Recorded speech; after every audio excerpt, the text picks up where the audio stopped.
I really wanted to learn the Bible. I had committed myself to Christ, but I didn't really know anything. One of the best ways that I could figure to do that was to actually go to school and learn and study it. After Jules and I were married, we went to Bible school in Texas.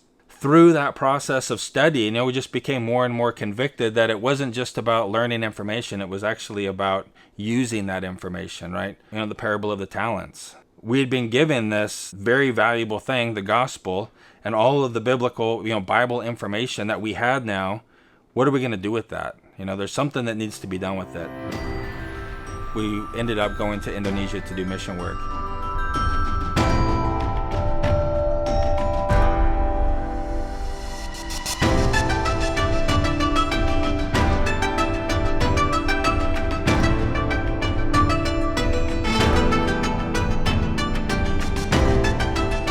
We spent 4 years basically on the island of New Guinea, on the Indonesian side of that, which is Papua, Indonesia. We had a Bible school that was there. We were actually training locals to minister in their own congregations. And so we were learning the language and teaching in Indonesian. It was 2005 and, pretty modern. I would say if you're in a big city in Indonesia, it would have been pretty modern.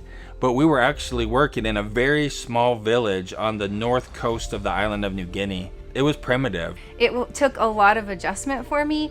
We went from, all the comforts that I grew up with to coming into a country that we didn't have electricity, we didn't have running water, we used well water, rainwater. And so for me, I was doing everything manually. I had to wash all of our clothes manually, and I had never really done that before. And so I was on the ground with a bucket and soap and water and scrubbing all of our clothes that way. I also had a 2-year-old. While that was a lot of fun, it also was challenging, just learning the culture, learning all of the aspects and living there. I fed our family a lot of red beans and rice at first, because that was basically all I knew how to cook.